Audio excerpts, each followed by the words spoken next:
चलो भाई chapter number first में आ जाओ। यहाँ पे ध्यान देना, पहले वाले चैप्टर का नाम क्या, accounting for partnership fundamental. Book खोलो, ठीक है। अब यहाँ पर हमको पढ़ना क्या क्या है, तो एक बार अब यहाँ पे ध्यान देना। लर्निंग ऑब्जेक्टिव्स में पहले हम समझेंगे नेचर ऑफ पार्टनरशिप, फर्म पर हम बात करेंगे। फिर हम डेफिनेशन को देखेंगे और हम फीचर्स देखेंगे काय के पार्टनरशिप के। फिर हम पार्टनरशिप डीड पर बात करेंगे, उसकी मीनिंग और इम्पोर्टेंस को देखेंगे। अब ये जो 3 चैप्टर मेरे पास हो गए, मतलब ये जो 3 टॉपिक है स्टार्टिंग के, ये मेरे पास थ्योरी होगी। कोशिश करेंगे इन्हें आज या कल में इन तीनों को फटाफट से ख़त्म कर दें। उसके बाद हम देखते हैं कि methods of preparing partners capital account of partners under fixed and fluctuating capital method. ध्यान से इस चीज़ को समझना, ये सबसे ज़्यादा इंपॉर्टेंट मेरे पास टॉपिक है कि तुम मुझसे पूछोगे कि भैया वो टॉपिक बताओ जो आना ही आना है, वो ये है methods of preparing capital account. इस चीज़ पे मैं ध्यान से इस चीज़ को समझना, मैं इसको कैसे करके समझा रहा हूँ आपको। मैंने कहा कि भाई इसमें ख़ास बात क्या है इसकी, methods of preparing capital accounts of partner under fixed and fluctuating capital account. इसको आप एक बार सीखोगे और हर चैप्टर में आएगा। पार्टनरशिप के हम जितने चैप्टर पढ़ेंगे हर चैप्टर पर ये आने वाला है, ठीक है। और आप मुझसे पूछोगे क्या बोर्ड्स में आएगा, तो ये वो है जो 100% आएगा। मेरी बात पे कैसे यकीन होगा, आप पास्ट ईयर के पेपर्स देखोगे क्या वहाँ पे पार्टनर्स कैपिटल से क्वेश्चन पूछा जा रहा है, तब आपको पता चलेगा कि यार ये वो टॉपिक है जो हमारे पास पक्का पक्का आना है, ठीक है भाई। अगला आ जाएगा division of profit among partners. इसमें हम सीखेंगे कि भैया पार्टनर्स के बीच में प्रॉफिट को कैसे बांटना है। उसके बाद आ जाएगा profit and loss appropriation account हम सीखने वाले हैं। फिर पास्ट एडजस्टमेंट और guarantee of minimum profit of a partner. इस चैप्टर में ये स्टार्टिंग में हमें 3 पहले थ्योरी को आज फटाफट से ख़त्म कर लेते हैं। सिंपल हमने पहले भी इसमें डिस्कशन किया हुआ, तो ज़्यादा टाइम नहीं लगेगा। बुक में ध्यान देना, तो देखो क्या लिखा हुआ, there are the certain limitation of a sole trader. अब एक यहाँ पर एक वर्ड आता है भाई, सोल ट्रेडर। सोल ट्रेडर आपने कहाँ पर पढ़ा, 11th क्लास में। आपने कहा कि भैया हमने 11th में हम सोल ट्रेडर के बारे में समझ के आए। यहाँ पर एक सिंगल बिजनेसमैन था, है ना। यहाँ पर ये मेरे पास बिजनेस फर्म थी और ये मेरे पास सिंगल ओनर था बिजनेस का। ये बिजनेस स्टार्ट करने के लिए पैसा लगाता था।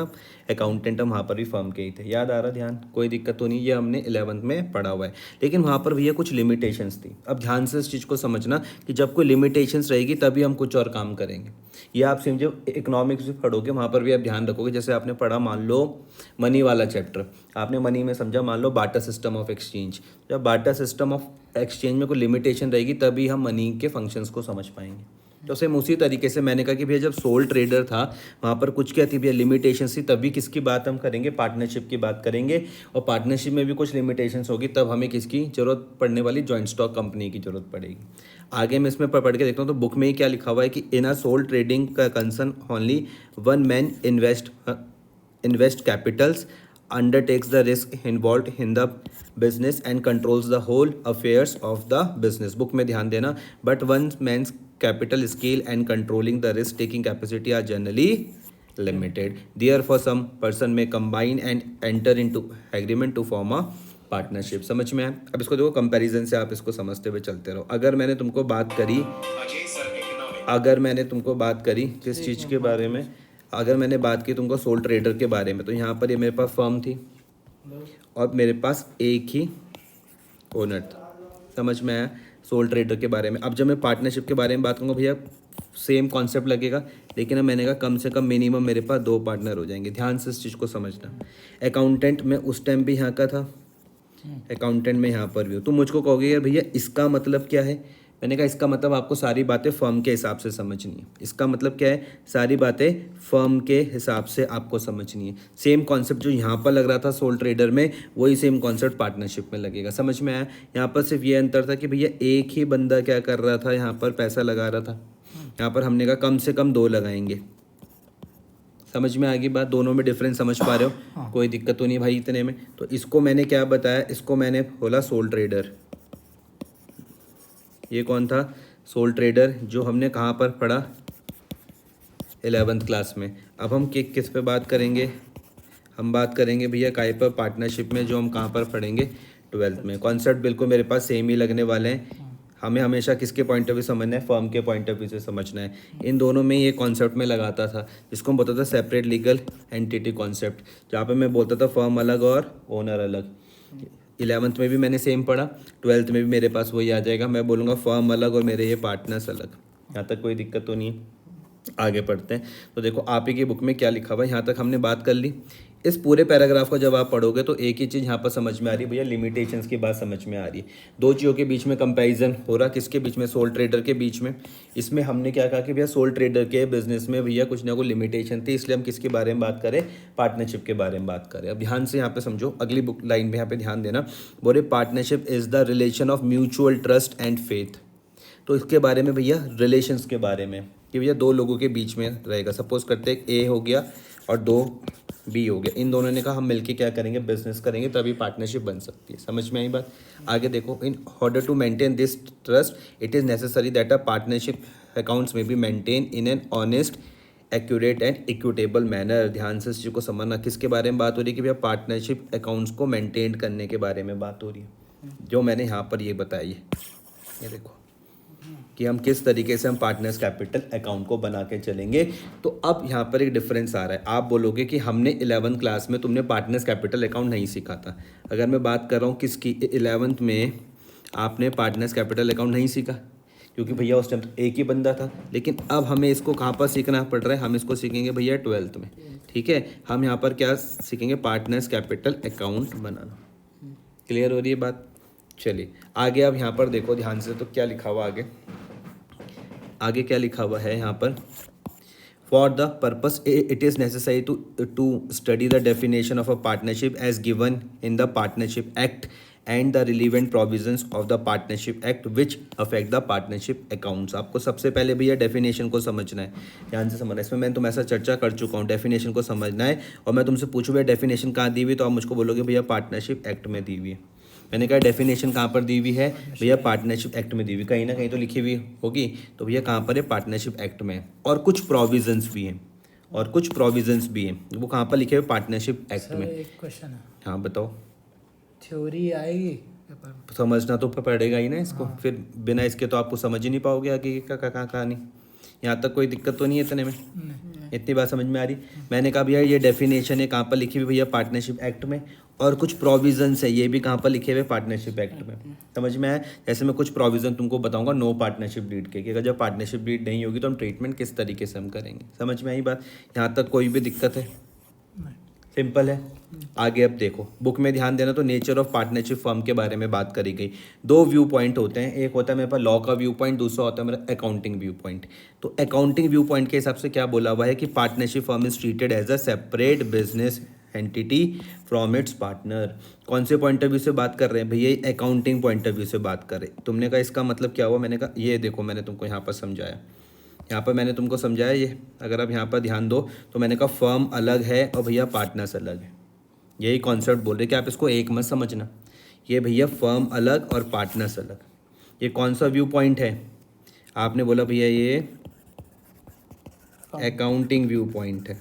कौन सा, अकाउंटिंग व्यू पॉइंट के हिसाब से हम बोलते हैं कि भैया हमारी फर्म अलग है और पार्टनर्स अलग है। क्लियर हो रही है बात, आ रही है। यही देखो, यही वाली बात तुम्हारी यहाँ किताब पर भी लिखी गई है। अब तुम इस चीज़ को समझोगे। अकाउंटिंग व्यू पॉइंट क्या बता रहा है, partnership firm is treated as separate business entity from its partner. समझ में आ गई बात। इस चीज़ को ध्यान में समझना, बहुत ज़्यादा इंपॉर्टेंट पॉइंट है। ठीक है, आगे हम बढ़ते हैं। तो देखो, however as per the legal point, लेकिन मैं अगर लीगल व्यू पॉइंट के बारे में बात करूँ तो लीगल व्यू पॉइंट क्या बोलता है, partnership firm is not a separate legal point. ध्यान से इस चीज़ को समझना कि दो व्यू पॉइंट है, एक अकाउंटिंग पॉइंट है। जब आप अकाउंटिंग करोगे तो आप फर्म को अलग बताओगे और पार्टनर्स को अलग। समझ में आया। आप बोलोगे दोनों ही दोनों सेपरेट है, फर्म अलग है और पार्टनर्स अलग है। लेकिन अगर मैं लीगल व्यू पॉइंट के बारे में बात करूंगा तो लॉ के हिसाब से क्या है कि partnership firm is not a separate legal entity. रटना मत भाई, इसको ध्यान से समझना, अगर तुमसे रटोगे तो भूल लोगे। लीगल व्यू पॉइंट क्या बोलता है कि जो पार्टनरशिप फर्म है भैया वो सेपरेट एंटिटी नहीं है। अब इसका मतलब समझो, देखो क्या है। In other words it has no existence separate from its partner. It means that in case of a bankruptcy of the partnership firm, private assets of the partners would be liable to meet the firm's डेब्ट। अब इस चीज़ को आप कैसे करके समझोगे, आपने कहा कि मान लो तुम दोनों ने मिलकर क्या करा, एक बिजनेस स्टार्ट करा। ठीक है, ध्यान से समझना, ये आपके पास बिजनेस फर्म हो गई और मान लो तुम्हारी जो फर्म का नाम है, कुछ भी नाम है, मतलब तुम्हारी फर्म का नाम ही है मान लो। समझ में आया। एक पार्टनर का नाम मैंने कहा मान लो एक्स है, दूसरे पार्टनर का नाम वाई है, और मैं हमेशा यहाँ पर ए लिखता हूँ। देखो अब तुम बोलोगे भाई ये ए क्यों, तुम क्यों लिख रहे हो? तो मैंने कहा कि आप जब भी अकाउंटिंग करोगे किसके पॉइंट ऑफ व्यू से करोगे? आप फर्म के पॉइंट ऑफ व्यू से करोगे। मेरे लिखने का कहने का मतलब ये होता है, किसके पॉइंट ऑफ व्यू समझोगे? फर्म के पॉइंट ऑफ व्यू से। पूरी पार्टनरशिप में आप कभी भी पार्टनर्स के पॉइंट ऑफ व्यू से बात ही नहीं करोगे, इस चीज़ को ध्यान में समझना। और भैया रिवीजन करते हुए चलते रहना। इंपॉर्टेंट बात बता रहा हूँ, मैंने कहा अकाउंटिंग के हिसाब से हम लोग क्या कहते हैं कि भैया फर्म अलग है और पार्टनर्स अलग है, लेकिन लॉ क्या बोलता है कि भैया एक ही है। लॉ की नज़रों में तो सब एक ही है। समझ में आया? कोई दिक्कत तो नहीं है? रट तो नहीं रहे हो? क्या बताया भाई मैंने कि फर्म के पॉइंट ऑफ व्यू से ही देखेंगे हम, अकाउंटिंग जब हम करेंगे? हाँ, पार्टनर्स के पॉइंट ऑफ व्यू से नहीं देखेंगे, दोनों डिफरेंट एंटिटी है। ठीक है, जैसे कि मैं बोल सकता हूँ कि एक्स और वाई मेरे पास पर्सनल अकाउंट पर आते हैं, ठीक है, और कौन से आएंगे और डिटेल में तुम इसको समझोगे तो तुम बोल सकते हो कि भैया एक्स और वाई अगर मान लो पर्सन है तो मैं इसको बोल सकता हूँ भैया नेचुरल पर्सनल अकाउंट हो जाएगा मेरे पास। कौन सा? नेचुरल। कोई दिक्कत तो नहीं है? चाहे एक्स हो और चाहे मेरे पास वाई हो, ये दोनों के दोनों कौन से हो जाएंगे? नेचुरल पर्सनल अकाउंट हो जाएंगे। और दूसरी ओर मैं अगर इस फॉर्म के बारे में बात करूंगा तो मैं इसको क्या बोलूँगा? Artificial personal account. कोई दिक्कत भाई इतने में? समझ में आया? तो देखो अकाउंटिंग व्यू पॉइंट में तो क्या बोलता है कि भैया फर्म अलग और पार्टनर्स अलग, लेकिन लॉ वाले बोलते हैं कि भैया एक ही है। लॉ वाले क्या बोलेंगे? लॉ के पॉइंट ऑफ व्यू से क्या है? अलग है? नहीं भैया नहीं, लॉ बोलेंगे कि एक ही है। तुम बोलोगे भैया इसका मतलब क्या हो? मैंने कहा मान लो इन केस ऑफ मान लो बैंक करप्सी हो गई, बैंक करप्सी होगी। बैंक करप्सी की कंडीशन समझना क्या होती है कि हमारे पास लाइबिलिटीज़ बहुत ज़्यादा हो जाती हैं, तो फिर पार्टनर्स लायबल ना उसके लिए। हाँ। पार्टनर इन प्रॉफिट और लॉस दोनों है, वो जो पर पार्टनर इन प्रॉफिट है वो लायबल नहीं होगा। अभी समझा रहा, सुनो। लाइबिलिटीज़ क्या होगी? मेरी बहुत ज़्यादा हो गई, असेट्स मेरे पास मान लो बहुत कम हो गए। एग्जाम्पल के तौर पर मैंने कहा कि मान लो मैंने 100 करोड़ रुपए की देनदारी हो गई, लेकिन मेरे पास 1 करोड़ रुपए के असेट है। समझ में आ गया? पार्टनर खरीद ले लो। अभी पहले इस कंडीशन को समझो। मैंने क्या बताया कि भैया मेरी लाइबिलिटीज़ बहुत ज़्यादा हैं, तो उसे कैसे ना कैसे तो देना ही है। हाँ। अभी सुनो तो पहले ये कंडीशन समझ में आई। लाइबिलिटीज़ मैंने कहा मान लो 100 करोड़ रुपए की है, असेट से मेरे पास 1 करोड़ रुपए के, और मैं क्या हो गया? बैंक करप्ट हो गया, मेरे पास पैसा ही नहीं है भैया दे देने के लिए, ठीक है। तो इस केस में मैं क्या बोलूँगा? लॉ वाले क्या कह रहे हैं कि हमें कोई मतलब नहीं है, आपको भैया जब इसको पे करना है तो आपको फर्म के असेट्स भी इस्तेमाल करने हैं और प्लस आपको पार्टनर्स के पर्सनल असेट्स भी इस्तेमाल करने हैं इस लाइबिलिटी को देने के लिए। अब आई बात समझ में? मतलब पार्टनर्स अपने पर्सनल एसेट्स भी बेचेंगे। बिल्कुल, तब जाके इस लाइबिलिटी को पे करेंगे। समझ में आया? यही लॉ का व्यू पॉइंट है। बुक में पढ़ के देखो, बुक में क्या लाइन लिखी हुई। बुक में देखना, देखो यहाँ पर अपनी बुक में ध्यान देना। In other words it has no existence. Law की नज़रों में क्या है कि भैया सेपरेट लीगल एंटिटी का कॉन्सेप्ट नहीं चलता। वो बोले कि अगर भैया बैंक करप्सी का केस हो गया, काहे का? अगर भैया मेरे पास पार्टनरशिप फर्म क्या होगी? बैंक करप्ट हो गई, जो प्राइवेट असेट्स रहेंगे किसके? पार्टनर्स के, would be liable to meet the firm step, वो भी हम इस्तेमाल करेंगे फर्म की लायबिलिटी को देने के लिए। ये कौन सा पॉइंट है? लॉ का व्यू पॉइंट है, लेकिन अकाउंटिंग व्यू पॉइंट दोनों को सेपरेट मानती है। क्लियर हुई? आगे अब सबसे ज़्यादा मेरे पास मोस्ट इंपॉर्टेंट है, मोस्ट इंपॉर्टेंट इस डेफिनेशन को समझना। ये मेरे पास मोस्ट इंपॉर्टेंट है भाई, मोस्ट इंपॉर्टेंट है मेरे पास डेफिनेशन को समझना। डेफिनेशन किसकी भैया? पार्टनरशिप की। ध्यान से समझना। मैं बोलूँगा भैया ये जो डेफिनेशन है कहाँ पर दे रखी, तो आप हमेशा मुझको बोलोगे भैया section 4 of Indian partnership act 1932। हम सबका एक एड्रेस होता है ना? तुम्हारा भी कुछ एड्रेस होगा, मेरा भी कुछ होगा एड्रेस। तो इसी सेम तरीके से जो पार्टनरशिप की डेफिनेशन है इसका भी भाई एड्रेस है। एड्रेस क्या है? Section 4 of the Indian partnership act 1932। ये पूरा एक साथ बोलना है। Section 4 of Indian partnership act 1932। कोई पूछे भैया क्या है एड्रेस, तो आप बोलोगे section 4 of the Indian partnership act 1932। ये डेफिनेशन कहाँ पर लिखी हुई? पूछ सकता है कोई कि भाई जो पार्टनरशिप की डेफिनेशन हो कहाँ पर लिखी हुई, तो हम बोलेंगे भैया इंडियन पार्टनरशिप एक्ट 1932 में लिखी हुई, उसके कहाँ पर? सेक्शन 4 में। समझ में आ रहा? पार्टनरशिप में बहुत सारे सेक्शन होते हैं, पार्टनरशिप में बहुत सारे सेक्शन होंगे, उसके सेक्शन 4 पर ये डेफिनेशन लिखी हुई। पार्टनरशिप एक्ट 1932 में बहुत सारे सेक्शन होंगे, उसके सेक्शन 4 में ये डेफिनेशन लिखी हुई। समझ में आया? एड्रेस समझ में आया? अब बुक में ध्यान दो, तो बुक में लिखा हुआ है, ये देखो डबल इन्वर्टेड कॉमास पे ध्यान देना। यहाँ पर ये डबल इन्वर्टेड कॉमास पे ध्यान दोगे। आप बोलोगे इस पे इतना जोर में क्यों दे रहा हूँ? डबल इन्वर्टेड कॉमास में मैं इतना जोर क्यों दे रहा हूँ? तो मैं कह रहा हूँ इसमें लिखी हुई बातों के साथ आप छेड़छाड़ नहीं कर सकते। क्लियर हो रही है? क्या लिखा हुआ कि partnership is the relation between person, ध्यान से इस चीज़ को समझना। Partnership is the relation between person. Partnership क्या है भैया? एक रिलेशनशिप है, किसके बीच में? पर्सन्स के बीच में। मैंने क्या बताया? मैंने बताया भैया जो डेफिनेशन है पार्टनरशिप की वो कहाँ पर दी हुई है? सेक्शन 4 में दी हुई है। इंडियन पार्टनरशिप एक्ट 1932 में एड्रेस है इस डेफिनेशन का, ठीक है। तो मुझसे पूछोगे भैया डेफिनेशन कहाँ पर लिखी हुई, तो भैया कहाँ पर है? सेक्शन 4 पर, इंडियन पार्टनरशिप एक्ट 1932 पर। यहाँ तक कोई दिक्कत तो नहीं है? आ रही है बात समझ में? क्लियर हो रहा है? अब मैंने कहा जो डबल इन्वर्टेड कॉमास में जो बातें लिखी हुई इसके साथ आप छेड़छाड़ नहीं कर सकते, इस चीज़ को ध्यान में रखना। अपनी लैंग्वेज में क्या मैं डेफिनेशन लिख सकता हूँ? आंसर है नहीं भैया, नहीं। आप अपनी लैंग्वेज में डेफिनेशन नहीं लिख सकते। कोई दिक्कत तो नहीं है? बात समझ में आ रही है? ठीक है। तो क्या लिखा हुआ कि partnership is the relation between person. बोले जो पार्टनरशिप है वो क्या है भैया? रिलेशन है, किसके बीच में? पर्सन्स के बीच में। Who have agreed to share, बोल रहे हैं हम अग्री करते हैं किस चीज़ के लिए?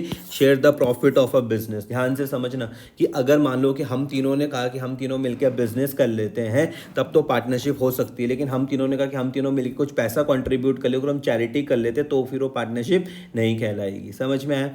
फिर है carried on by all or any of them acting for all. मुझे क्या करना है? 2-3 बार इस डेफिनेशन को बोलना है, मुझे वैसे ही ये दिमाग में सेट हो जाएगी। फिर भी मैं इसके सारे पॉइंट को समझाऊंगा, ठीक है। तो partnership is the relation between person, ध्यान से समझना, 2-3 बार बोलेंगे। Partnership is the relation between person, किसके बीच में है भैया? रिलेशन पर्सन्स के बीच में। Who agree to share the profit of a business. एक एक पॉइंट इंपॉर्टेंट है, ध्यान से समझना। ये बिजनेस इंपॉर्टेंट है, ये रिलेशनशिप इंपॉर्टेंट है, ये प्रॉफिट इंपॉर्टेंट है, carried on by all, any of the acting for all, सबके सब इंपॉर्टेंट है। क्लियर? आगे आ जाओ। मेन फीचर और कैरेक्टरिस्टिक जो तुम्हारी पार्टनरशिप के, पहला 2 और मोर पार्टनर। पार्टनरशिप के लिए कम से कम कितने लोग चाहिए? 2 लोग चाहिए भैया, कम से कम।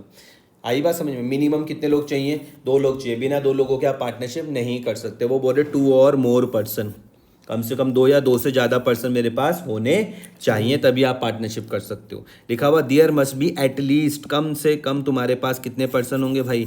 2 पर्सन होंगे, तभी आप लोग क्या करोगे? पार्टनरशिप को फॉर्म कर सकते हो। समझ में आ गया? एंड सच, और याद रखना कि इंपॉर्टेंट है थ्योरी बहुत ज़्यादा। थ्योरी जितनी ज़्यादा स्ट्रांग रहेगी, क्वेश्चन करते हुए कोई दिक्कत नहीं आएगी। समझ में आ गई बात? तो यहाँ पे करो, पेज पलटो, यहाँ पे भी ध्यान दो, इस बुक में भी ध्यान दो, कहाँ पर पढ़ा रहा हूँ मैं उसको देखो जरा यहाँ पर, ठीक है। तो बोले कि भैया 2 और मोर पर्सन है, बोले देयर मस्ट बी एटलीस्ट, कम से कम कितने पर्सन होने चाहिए? 2 जने तो भैया मुझको पार्टनरशिप के लिए चाहिए। 1 जने के साथ क्या ही पार्टनरशिप होगी, ठीक है। 1 जना रहेगा तो फिर तो सोल प्रोप्राइटरशिप बन जाएगी ना वो। To form a partnership and such person must be competent to contract, और वो कॉन्ट्रैक्ट में आने लायक भी होने चाहिए। इंपॉर्टेंट चीज़ है कि भैया मिनिमम, एक तो भैया मिनिमम कम से कम 2 पार्टनर हो, मिनिमम कम से कम 2 पर्सन हो, और साथ में एक और वर्ड यहाँ पर क्या बोला भैया? कॉम्पिटेंट टू कॉन्ट्रैक्ट भी होने चाहिए। अभी इसका मैं मतलब समझाऊंगा कि क्या होता है कॉम्पिटेंट टू कॉन्ट्रैक्ट का मतलब। फिर वो कह रहे हैं as per the Indian contract act 1872 every person except following are competent to contract. ध्यान से समझना, कॉम्पिटेंट टू कॉन्ट्रैक्ट का मतलब है भैया वो उस लायक होने भी चाहिए कि कॉन्ट्रैक्ट में आ जाए। समझ में आया? ऐसे व्यक्ति के साथ आप पार्टनरशिप नहीं करोगे जो भैया कॉन्ट्रैक्ट में आने लायक है ही नहीं। क्लियर हो रही है बात? किसके साथ आप करोगे? जो भैया पार्टनरशिप में आने लायक हो। तो ये बात कहाँ पर लिखी हुई?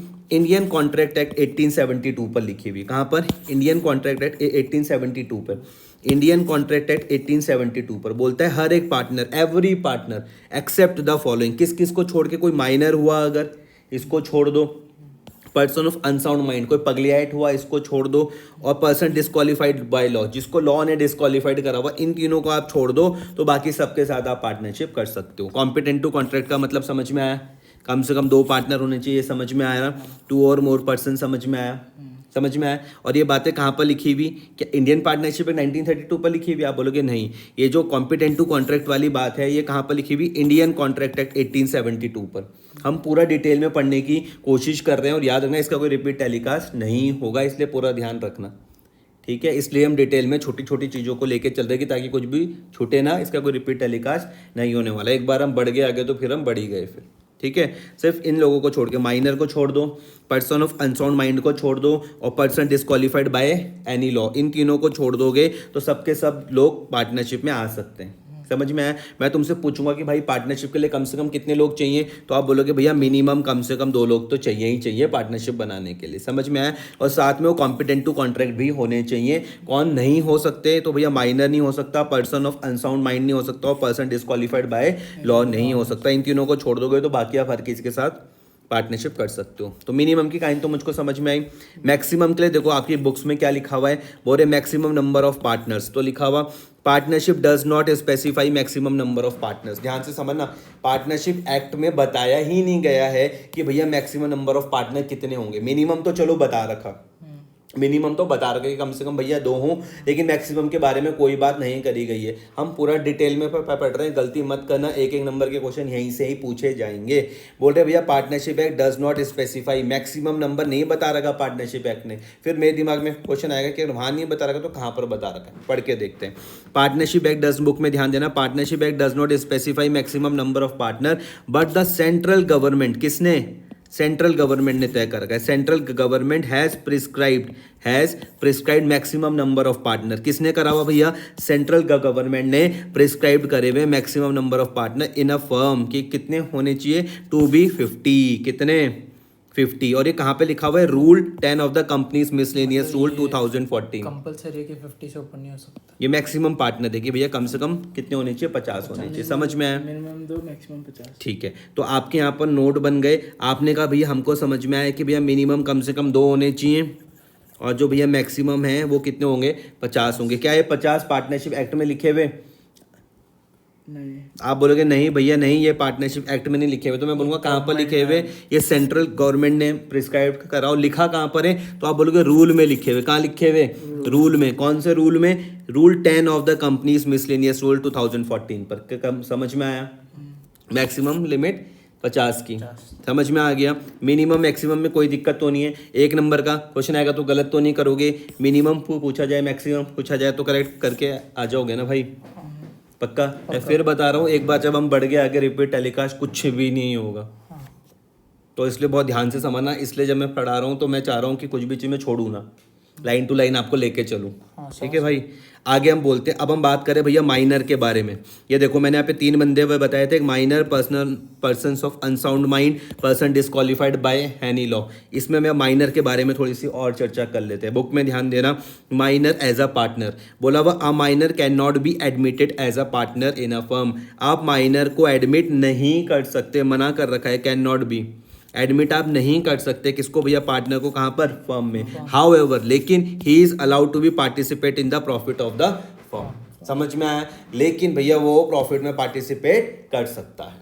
इसका मतलब हम माइनर के साथ शेयरिंग ऑफ प्रॉफिट कर सकते हैं। क्लियर हो रही है बात या नहीं हो रही? सर एडमिट कर नहीं सकते तो प्रॉफिट क्या है? प्रॉफिट में शेयर लगाओ तो इसी तरीके से तो बना हुआ है। यही तो लॉ की खास बात है। जैसे देख किसी की डेथ हो गई तो उसका कोई नहीं है, तो उसका बेटा प्रॉफिट्स में रह सकता है। ठीक है, तो ध्यान से इस चीज को समझना, माइनर हैज अ पार्टनर। ध्यान से इस चीज को समझो, minor cannot be admitted as a partner in the firm. तो यही बात लॉ में लिखी हुई, लॉ इसी तरीके से बना हुआ है। लॉ कहता है कि भैया हम माइनर को पार्टनर के तौर पर एडमिट नहीं कर सकते, लेकिन he is allowed to be participate in the profit in the firm. लेकिन वो फर्म के प्रॉफिट में पार्टिसिपेट कर सकता है। क्लियर हो गई? माइनर वाले पॉइंट में कोई दिक्कत तो नहीं है। इसके साथ 2 बंदे और थे, अनसाउंड माइंड मैंने पगले ऐड बताया, डिस्क्वालीफाइड बाय लॉ, जिसको भी लॉ के द्वारा डिस्क्वालीफाई कर दिया गया हो। इन तीनों को छोड़ के आप किसी के साथ भी पार्टनरशिप कर सकते हो। पहले पॉइंट में कोई दिक्कत? ठीक है। दूसरा वाला पॉइंट आ रहा एग्रीमेंट, बहुत ही इंपॉर्टेंट पॉइंट है भाई। इसमें से 1 नंबर का आएगा तो कर लोगे, 1 मार्क्स का आएगा तो 1 मार्क्स बहुत इंपॉर्टेंट है। कर लोगे ना भाई? और चर्चा करने की मेरे हिसाब से इसमें ज़रूरत नहीं है। ठीक है, अगर मैं इसको हाईलाइट भी कर लूँ तो आप participate in profits of the firm only. ठीक है, ये लो। अगला है भैया, हमारे यहाँ पे जो पार्टनरशिप बनती है वो एग्रीमेंट के द्वारा बनती है। हम सब लोग जब धरती पर आए ना, हम तो बाय बर्थ आए, लेकिन जब पार्टनरशिप बनेगी वो कैसे बनेगी? एग्रीमेंट के द्वारा बनेगी। ध्यान से मेरी बात समझना, पार्टनरशिप कैसे बनेगी भाई? एग्रीमेंट के द्वारा। तो partnership is the result of an agreement. Partnership कैसे बनती है? एग्रीमेंट के द्वारा। कोई भी तुमसे पूछ ले, मैं तुमसे कभी भी पूछूं कि भैया पार्टनरशिप कैसे फॉर्म्ड होगी, आप बोलोगे भैया एग्रीमेंट के द्वारा फॉर्म्ड होगी। कैसे होगी? एग्रीमेंट के द्वारा। समझ में आया? इसमें क्या रहेगा कि मान लेते हैं हम तीनों पार्टनर हैं, मैंने आपको कोई बिजनेस प्रपोजल दिया, ध्यान से समझना, मैंने आप दोनों को कोई बिजनेस प्रपोजल दिया, आपके सामने ऑप्शन है, या तो हाँ बोलोगे या फिर ना बोलोगे। अगर आपने ना बोला तो भैया बात ही खत्म हो गई। अगर आपने हाँ बोल दिया इसका मतलब आपने अपनी एक्सेप्टेंस दे दी। समझ में आया? तो मैं बोलूँगा बिजनेस प्रपोजल जब एक्सेप्ट हो जाए, सिंपल सिंपल समझना, बिजनेस प्रपोजल जब एक्सेप्ट हो जाए तो हमारे बीच में क्या बन जाएगा, एग्रीमेंट बन जाएगा, तब हम बिजनेस कर सकते हैं। ऐसी तो होगा। तो पार्टनरशिप कोई भी तुमसे पूछो भैया कैसी फॉर्म्ड होगी, आप बोलोगे भैया एग्रीमेंट के द्वारा फॉर्म्ड होगी। पार्टनरशिप कैसे फॉर्म्ड होती है, एग्रीमेंट के द्वारा। क्लियर हो गई बात? अच्छा, it must come into existence by an agreement and not by the operation of law. Law के द्वारा नहीं बनती, याद रखना ध्यान से। पार्टनरशिप लॉ के द्वारा नहीं बनती है। कैसे बन रही है भैया, एग्रीमेंट के द्वारा। मैं बार बार बता रहा हूँ, मैं तुमसे पूछूंगा पूरे पार्टनरशिप में कि भैया पार्टनरशिप फॉर्म कैसे हो रही है, आप बोलोगे भैया एग्रीमेंट के द्वारा। मैं बोलूंगा कि लॉ के द्वारा बनती है, आप बोलोगे नहीं भैया नहीं, लॉ के द्वारा नहीं बनती, एग्रीमेंट के द्वारा बनती है। On the contrary, a Hindu undivided family comes into existence bye the operation of law. लेकिन मैं अगर हिंदू अनडिवाइडेड फैमिली के बारे में बात करूं, पता है ना हिंदू अनडिवाइडेड फैमिली क्या होती है, HUF। समझ में आ रहा? पता है?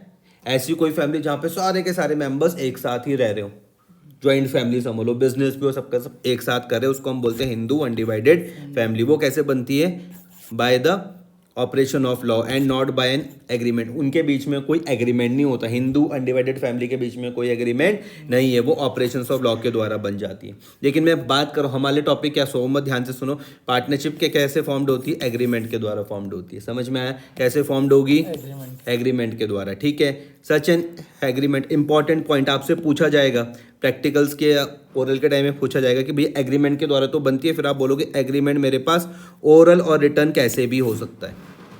समझ में आ रहा?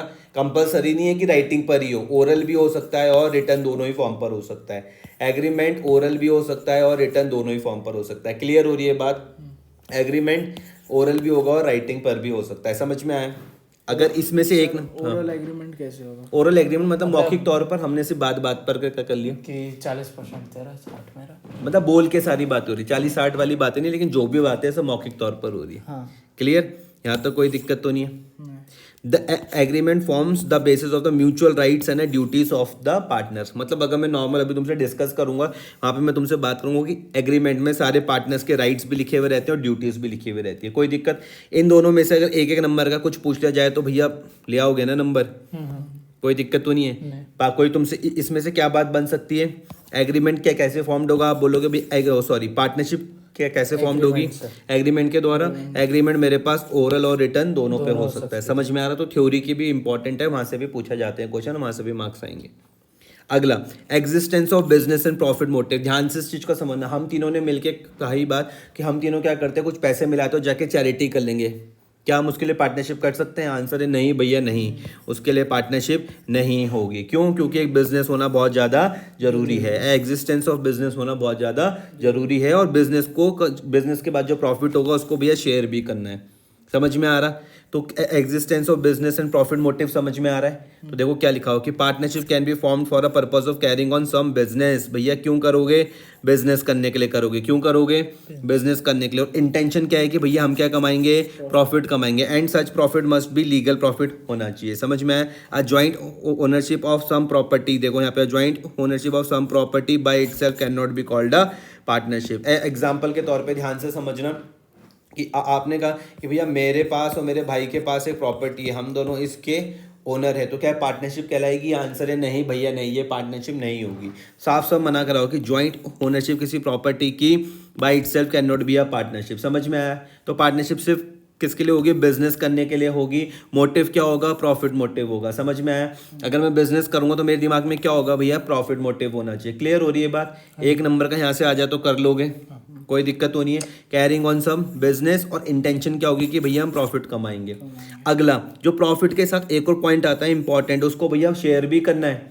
ऐसा नहीं कि प्रॉफिट करने के बाद कोई एक ही पर्सन उसको लेके बैठ जाए, नहीं भैया नहीं, उसका शेयरिंग ऑफ प्रॉफिट भी होना जरूरी है। तो क्या लिखा हुआ? The agreement between the partners, the agreement between the partners must be aimed at a sharing of the profit. ध्यान से समझो, जो एग्रीमेंट हमने बनाया था ना, ये यहाँ पे मैंने समझाया तुमको अभी, एग्रीमेंट के द्वारा पार्टनरशिप बनती है, जो ओरल और रिटर्न कैसे भी हो सकती है, उसी ही एग्रीमेंट में लिखा हुआ रहेगा। ध्यान से समझना, उस एग्रीमेंट में मेंशन होगा the agreement between the partners must be aimed at sharing the profit of the business. वहाँ पे साफ साफ बातें लिखी हुई रहेंगी कि भैया हम लोग क्या करेंगे, बिजनेस के प्रॉफिट को क्या करेंगे भैया, हम शेयर करेंगे। क्लियर हो रही है बात? कोई दिक्कत तो नहीं है। पहला, बिजनेस करना जरूरी है, बिजनेस के बाद प्रॉफिट आएगा, मोटिव तुम्हारा होना चाहिए। इस प्रॉफिट को क्या करना है, पार्टनर्स के बीच में बांटना है, इसको हम बोलते हैं sharing of profit. The agreement between the partners must be aimed at sharing of the profit of the business. Clear हो गया। If some person join hands to run some charitable activity, ध्यान से समझो कि हम तीनों ने मिलके क्या करा कि कुछ पैसे करे। हमने कहा कि मान लेते हैं कि हम कुछ पैसा कलेक्ट करते हैं और उसके बाद हम कुछ चैरिटेबल एक्टिविटी करेंगे, तो क्या वो पार्टनरशिप होगी? आंसर है नहीं भैया, नहीं, वो पार्टनरशिप नहीं होगी, क्योंकि हमारा मोटिव पैसा कमाना नहीं है उस टाइम। अब सुनो क्या लिखा हुआ, if some person join heads to run some charitable activities it will not be called a partnership. उसको आप पार्टनरशिप नहीं बोलोगे, उसको आप पार्टनरशिप नहीं बोलोगे। Further, if a partner is deprived of his right to share the profit of the business he cannot be called a partner. अगर आप डिप्राइव्ड मतलब होता है कि किसे छीन लेना। आप मानो आप चार दोस्त आप पार्टनरशिप में हो, आप चार दोस्त क्या हो, पार्टनरशिप में हो। एक से आपने प्रॉफिट का राइट छीन लिया, डिप्राइव्ड कर लिया उसका राइट, किस चीज़ का, प्रॉफिट को शेयर करने का, तो भैया वो पार्टनर नहीं कहलाएगा फिर उस केस में। समझ में आया? पार्टनर तो तभी होगा जब क्या करेगा, प्रॉफिट शेयरिंग करेगा। क्लियर हो रही है बात? अगर वो प्रॉफिट ही शेयरिंग नहीं कर रहा तो किस बात का पार्टनर भाई? समझ में आया? रटोगे तो भूल जाओगे, अगर इसको नॉर्मल समझोगे तब चीज़ें सबको समझ में आएंगी। समझ में आ गया? इंपॉर्टेंट क्या था, बिजनेस करना है, प्रॉफिट मोटिव होना चाहिए, प्रॉफिट को पार्टनर्स के बीच में बांटना है। अगर आप मान लो कि चार दोस्त हो, चार में से कोई किसी को अगर आप प्रॉफिट नहीं दे रहे हो, तो वर्ड क्या है, deprived of his right to the share of a profit of the business, तो उस केस में पार्टनर नहीं कहलाएगा।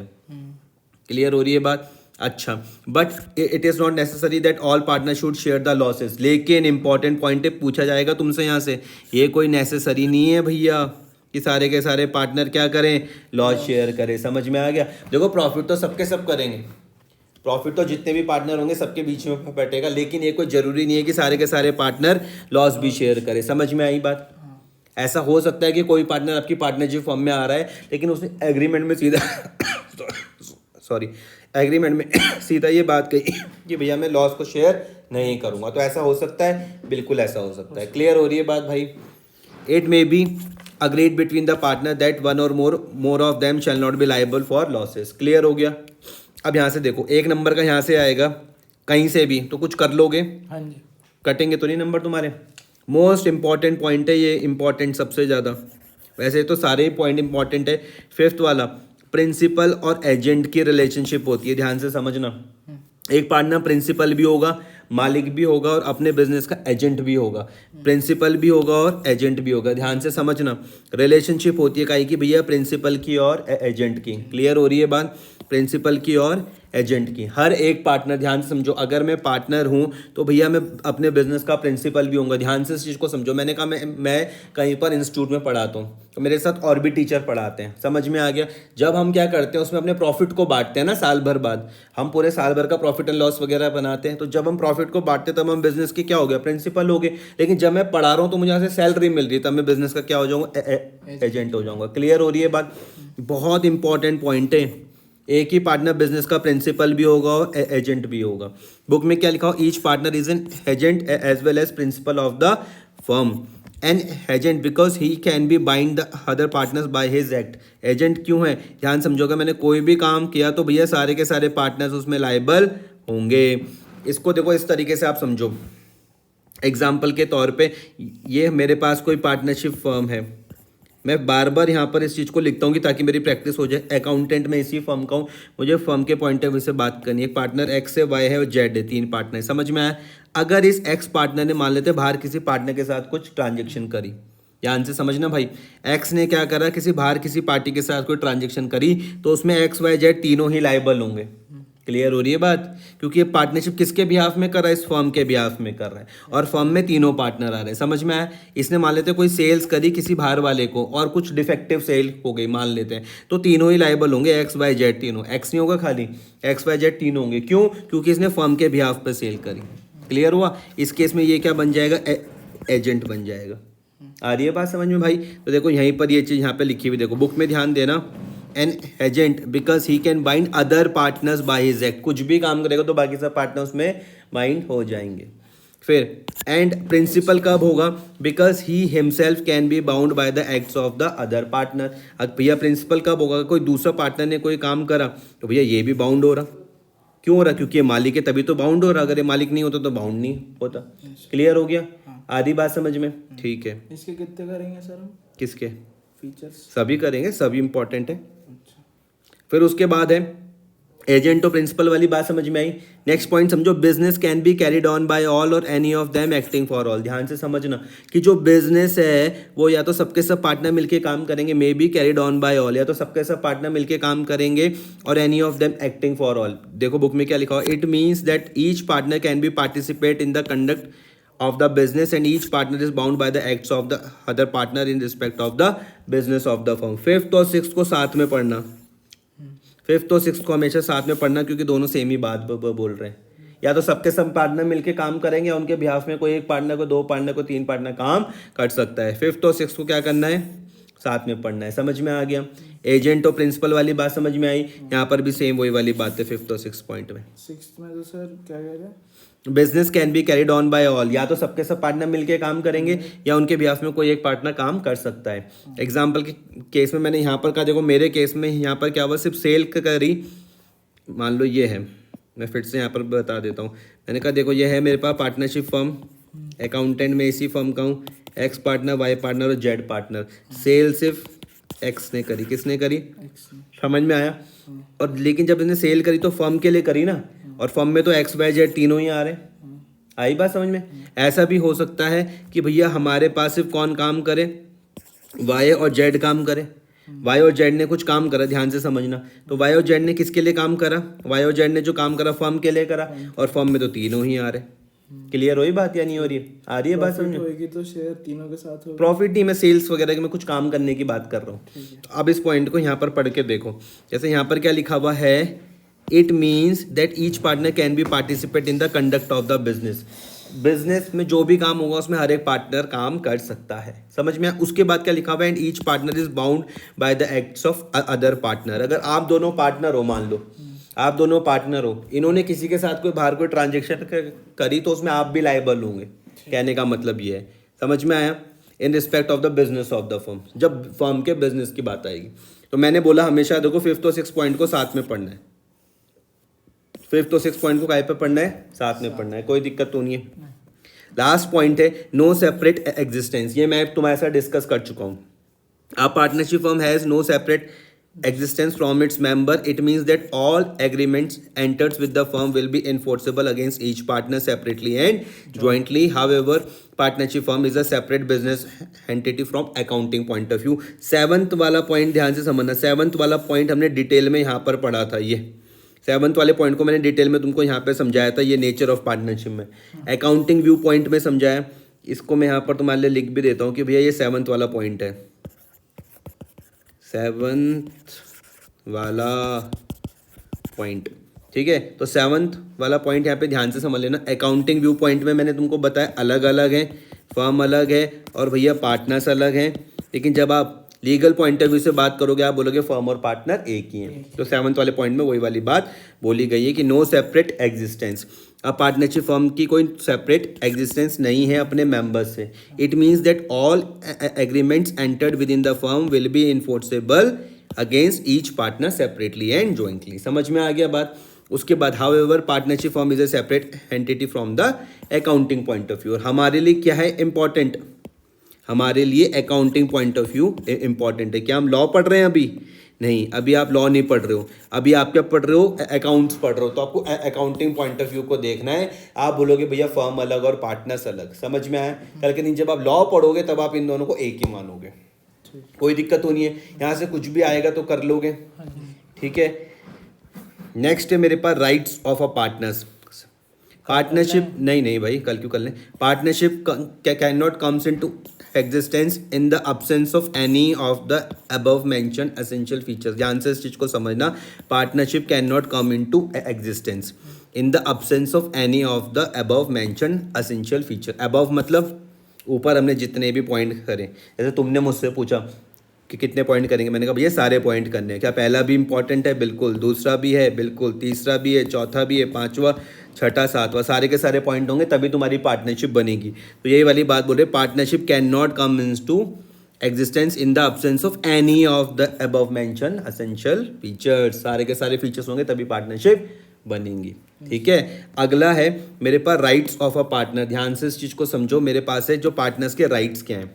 ठीक है, सबसे पहले every partner has the right to share the profit और loss with other partners in the agreed ratio. हर एक पार्टनर क्या करेंगे, उनके पास राइट है किस चीज़ का, प्रॉफिट और लॉस को शेयर करने का। समझ में आया, सिंपल है। अग्रीड रेशियो इंपॉर्टेंट है, उनके बीच में अग्रीड रहेगा कि किस रेशियो में पार्टनर्स अपने बीच में प्रॉफिट एंड लॉस को क्या करेंगे, शेयर करेंगे। क्लियर हो रही है बात। दूसरा, every partner has the right to take part in the conduct of the business. हर एक पार्टनर के पास भैया राइट है कि वो बिजनेस में जो भी काम हो रहा है उसको जाके देख ले, कोई उसको रोकेगा नहीं।